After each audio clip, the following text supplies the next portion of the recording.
नमस्कार प्यारे बच्चों, कैसे हैं आप। आशा करती हूँ अच्छे होंगे।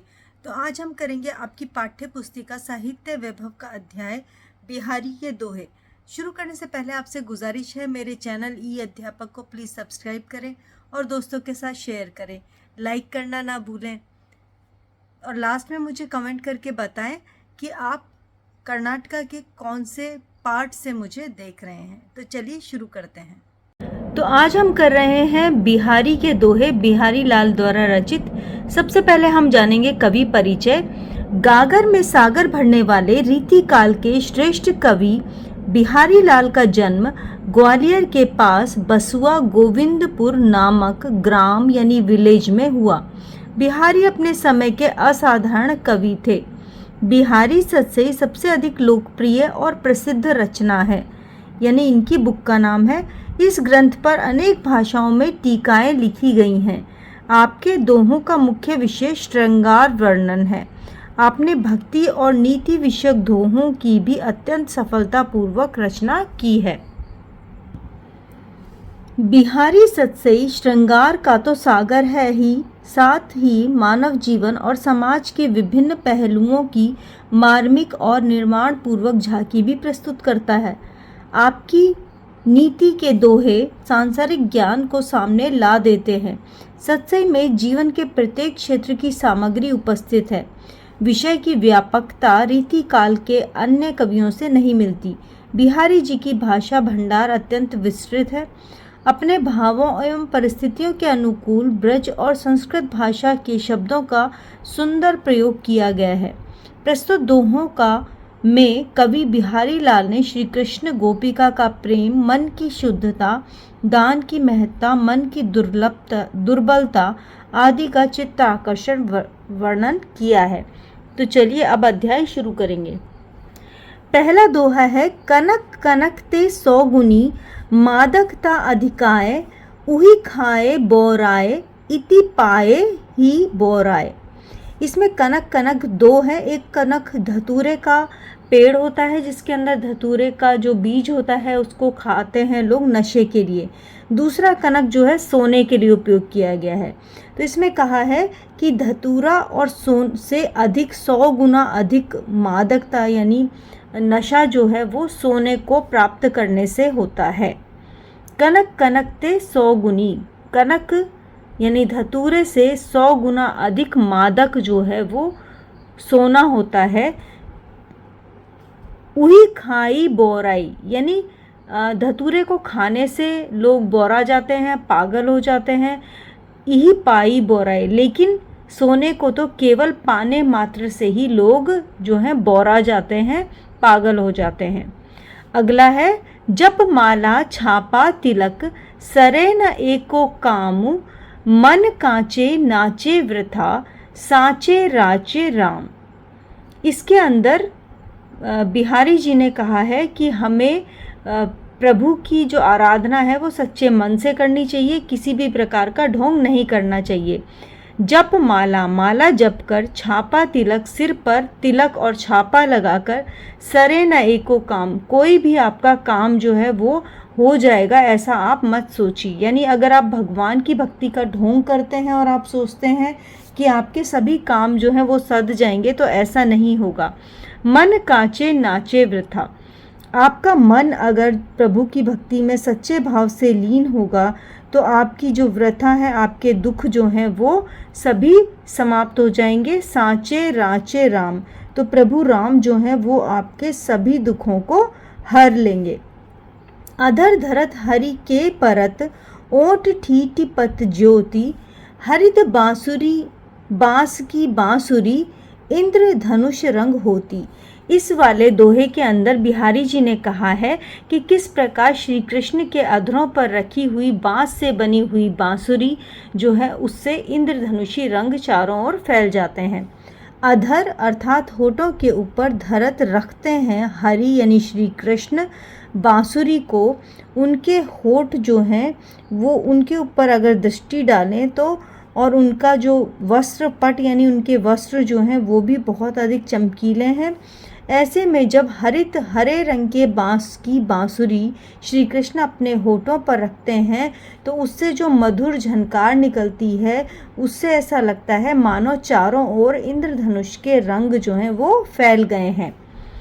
अगला दोहा है, अति आगुद अति ओथरा नदी कूप सरुबाई, सो ताको सागर जहाँ जाकी प्यास बुझाए। इसके अंदर बिहारी दास जी जो हैं वो कह रहे हैं कि अति यानी बहुत अधिक, आगुद यानी गहरे, या फिर बहुत अधिक उथरे यानी जिसके अंदर बहुत अधिक कम पानी होता है, और आगुदे गहरे यानी जिसके अंदर बहुत अधिक पानी होता है। तो पानी के स्रोत होते हैं नदी, कूप यानी कुआं या बावड़ी, सरु यानी सरोवर या तालाब, पौंड, बाई का अर्थ भी होता है कुआं। तो ये सभी जो हैं वो पानी के स्रोत हैं, कोई उथला है कोई गहरा है, और इन सभी से गहरा सो ताकू सागर जहाँ, जो सागर है वो सब इन सभी से गहरा है, जाकी प्यास बुझाए। लेकिन लोगों के लिए वही इनमें से उपयोगी है जो उनकी प्यास को बुझा देता है। इसका दूसरा अर्थ इस तरह से लगाया गया है कि अगर आप बहुत अधिक पैसे वाले हैं, बहुत अधिक धनवान हैं, लेकिन आप किसी की भी हेल्प नहीं करते, तो आप सागर के समान हैं कि आपका कोई यूज़ नहीं है इस दुनिया में। आपसे अच्छे तो वो लोग हैं जिनके पास पैसा कम है, लेकिन फिर भी वो दूसरों के ऊपर दया करते हैं या दूसरों की हेल्प करते हैं। अगला है, या अनुरागी चित्त की गति न समझो कोई, जो जो बूढ़े श्याम रंग त्यों तो उज्जवल होए। ये अनुरागी चित्त, ये अनुराग किससे है? प्रेम किससे है? प्रभु से। इस अनुरागी चित्त यानी मन की गति को कोई समझ नहीं सकता, क्योंकि ये मन जो जो बूढ़े श्याम रंग, जो जो ये श्याम के रंग में, बूढ़े यानी डूबता जाता है प्रभु की भक्ति में, जैसे जैसे ये मन लीन होता जाता है वैसे वैसे ही ये उजला होता जाता है। अगला है, बढ़त बढ़त संपत्ति सलुल मन सरोज बढ़ी जाए, घटत घटत फिर ना घटे बरु समूल कुम्हलाए। इसके अंदर संपत्ति यानी आपके पास जो धन दौलत है उसकी तुलना पानी से, और मन की तुलना जो है वो सरोज यानी कमल से की गई है। बढ़त बढ़त संपत्ति सलुल, जब हमारे पास संपत्ति धन दौलत जो है, उस धन दौलत रूपी जल जो है वो बढ़ता है, तो हमारा मन रूपी कमल जो है वो बढ़ जाता है, कमल जो है वो खिल जाता है।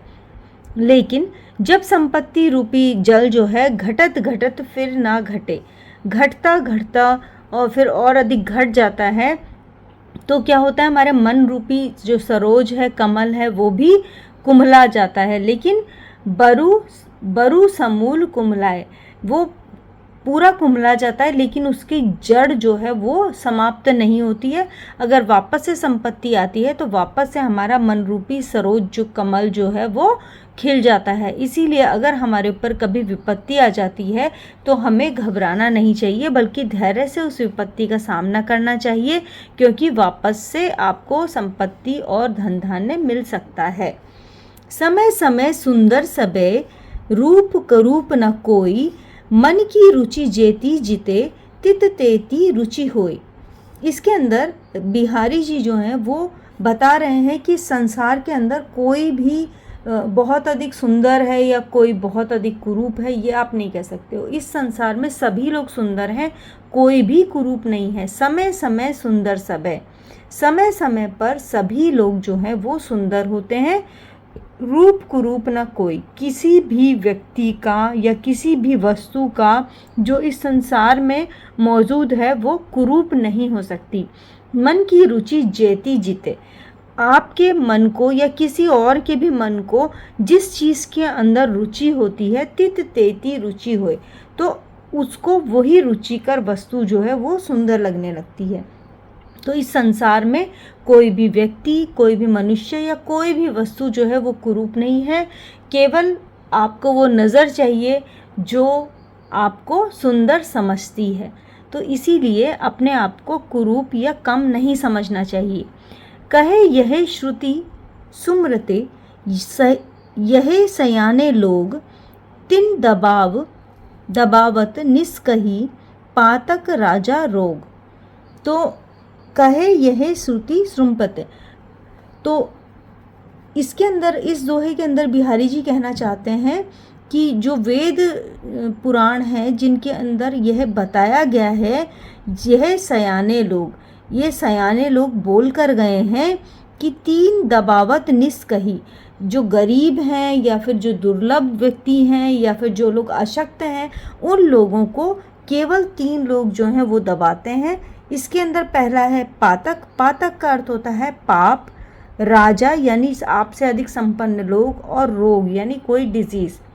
तो जो लोग अशक्त हैं, गरीब हैं या दुर्लभ हैं, उन्हें 3 चीज़ें जो हैं वो दबाती हैं। उसमें पहला है पाप, दूसरा है राजा और तीसरा है डिजीज़। तो इसी के साथ ये अध्याय समाप्त होता है। आशा करती हूँ आपको अच्छा लगा होगा। प्लीज़ अपने दोस्तों के साथ शेयर करना ना भूलें, एक लाइक ज़रूर कर दें। धन्यवाद।